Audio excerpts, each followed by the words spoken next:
My parents cut me off for having a baby in college, saying I had ruined my future, and kicked me out of the house in my 7th month of pregnancy. My younger brother Jake, who was always the favorite, secretly took me into his apartment and helped me with everything while I raised my son alone. I remember that night, Christmas dinner at the country club, 7 years later. My mother stood at the podium, champagne glass raised, her diamond bracelet catching the light as she announced Jake's engagement to Victoria Chen, daughter of the Chen technology empire. The room erupted in applause.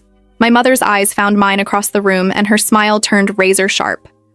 "Of course, not all my children made choices I'm proud of," she said, her voice carrying over the clinking glasses.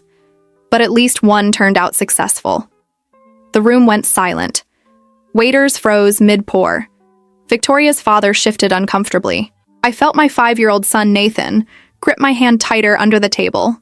Jake's face drained of color. He started to stand, but Victoria placed her perfectly manicured hand on his arm, stopping him. My father raised his glass higher, as if toasting to my humiliation.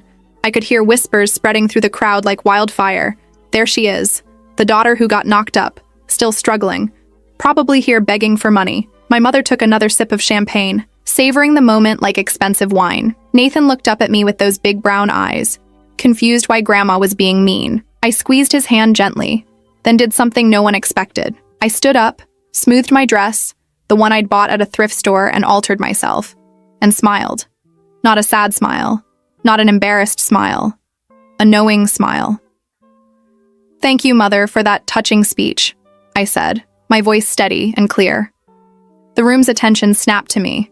"I appreciate you reminding everyone here about the choices I made." I reached into my purse and pulled out a manila envelope, holding it up for everyone to see. "Since we're sharing family news tonight, I have an announcement too." My mother's face twitched, just barely, but I caught it. That flicker of uncertainty. Jake was staring at me now, his expression unreadable. I walked toward the podium, heels clicking against the marble floor, every eye in that room following me. My mother's fingers tightened around her champagne flute. She had no idea what was coming. None of them did. Because while they'd spent 7 years treating me like the family embarrassment, I'd been building something they never saw. And tonight, in front of their precious social circle, they were about to find out exactly what their discarded daughter had become. I placed the envelope on the podium next to my mother's champagne glass. Her perfectly applied lipstick couldn't hide the tightness in her jaw. "What is this?" she hissed under her breath, but her microphone was still on. Everyone heard the edge in her voice. "Just some documents," I said calmly. "Nothing to worry about." I turned to face the crowd. 7 years ago, my parents made it very clear that I was no longer part of this family. They cut